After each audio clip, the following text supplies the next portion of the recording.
At the end of World War II, there were a number of former commandants of concentration camps and high-ranking members of the SS who were executed for their crimes. Most plunged through the gallows under the watchful eyes of the Americans, British or Polish executioners within prisons. But there was one former commandant of Ravensbruck, an all-female camp, who was shot by a firing squad 5 years after World War II had come to an end. Fritz Suhren was a senior member of the SS, and he rose throughout the different ranks of different concentration camps and sites to take the reins of power within a camp where thousands of women perished within the barbed wire fences of his site. He was known for immense evil and brutality, but his capture was remarkable, and also rather strange, but his execution was kept relatively quiet and secret, but new information has come to light about this. To support our channel, please make sure to subscribe. Fritz Suhren was born on the 10th of June 1908 inside of the Kingdom of Saxony in Germany, and he had a relatively normal early life. When the First World War gripped Europe, he was only a boy, but he, in the aftermath of the conflict, became attracted to the politics of extreme groups, and in 1928 he joined the Nazi Party officially. This was years before the Nazis and Adolf Hitler would come to power, and Suhren became also a member of the SA, Hitler's Brown Shirts. The group of thugs and violent paramilitaries would attack enemies of the Nazis, and they would disrupt meetings of communists and others deemed to be hostile to the Nazis. They carried out brutal beatings and even assassinations, but the SA would later become too powerful, and it was purged during the Night of the Long Knives, and Suhren in 1939 did transition to become a member of the SS, the Schutzstaffel, who purged the SA, his former group. He volunteered to begin with, and the SS would go from being a small personal bodyguard detachment protecting Hitler and other high-ranking Nazis to one of history's most formidable and murderous groups during World War II. In 1934, Suhren became a full-time member of the SS, and he was paid in his position. To begin with, he was trained by the Wehrmacht, the German army, who were being supervised by the SS, but he never really got involved in life as a soldier and military affairs. He was sent instead to Sachsenhausen concentration camp, and he became a member of the Death Heads unit, the Totenkopfverbände. Suhren rose throughout the ranks at Sachsenhausen, and he became the deputy commandant of the camp.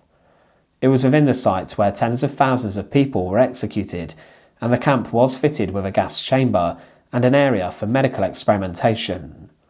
Inside of Sachsenhausen, inmates were treated terribly, and they were not fed properly, and were killed and exterminated all out in the open. Suhren was known for being a brutal guard who would punish prisoners terribly.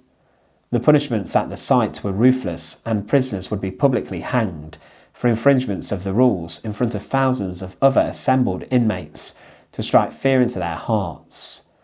In fact, Fritz Suhren, who became the deputy commandant of Sachsenhausen in 1941, ordered a capo, or a prisoner functionary, to hang another prisoner who had been selected for execution. This man refused to perform the execution, but he managed to somehow survive the wrath of Suhren. But he then ordered him to stand beside the condemned prisoner on the gallows, and then forced a young prisoner to carry out the execution instead, this teenager being the one who condemned the other prisoner. And this incident showed the real cruelty of Fritz Suhren.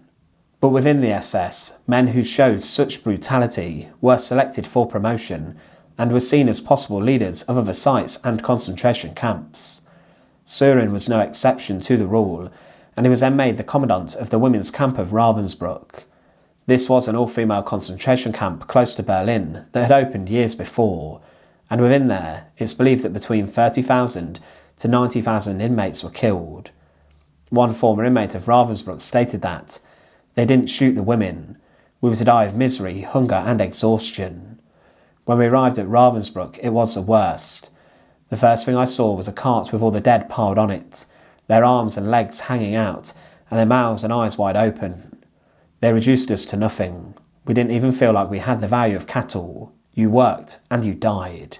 When Fritz Suhren arrived, there were many medical experiments which were conducted upon the female prisoners within his camp, and he allowed eventually brutal SS doctors to come in and carry out their work.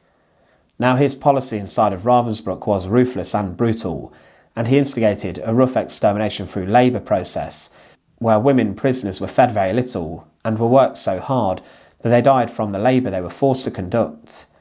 But with regards to the medical experiments conducted within his camp, he did to begin with object to the procedures taking place, and he complained to Heinrich Himmler about this, as he knew the prisoners were political prisoners and that this could come back to haunt the SS at the camp after the war.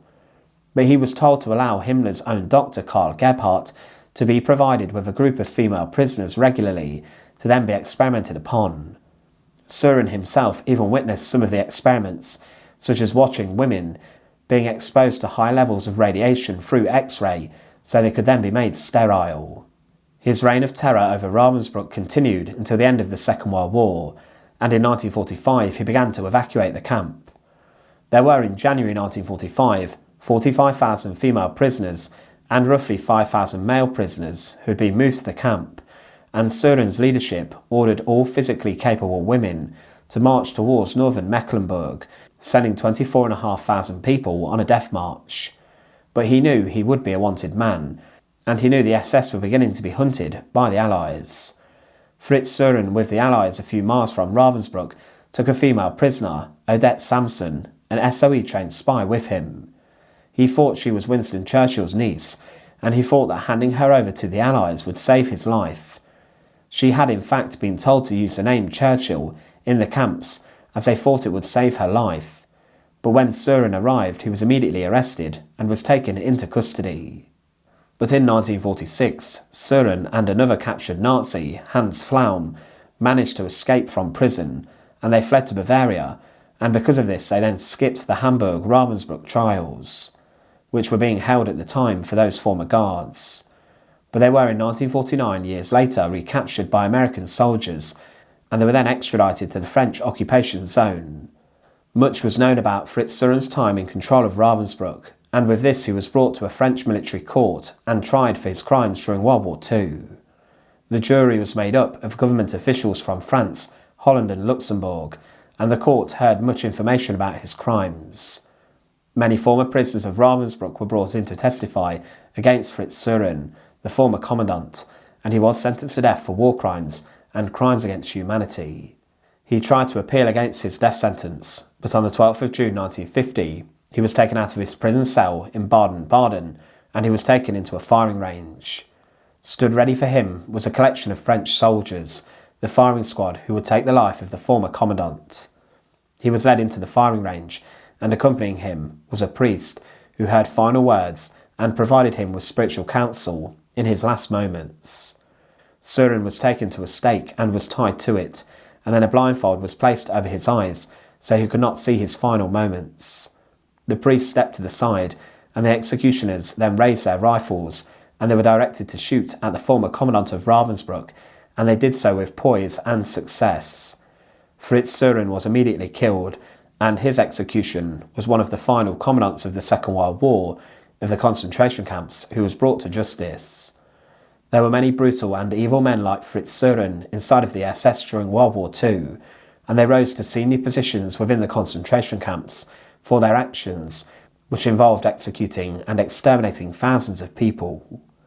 Suhren, when he arrived at the all-female concentration camp, oversaw a period of immense suffering inside of Ravensbrück, and he paid for this 5 years after World War II had come to an end, with his death at the end of a firing squad.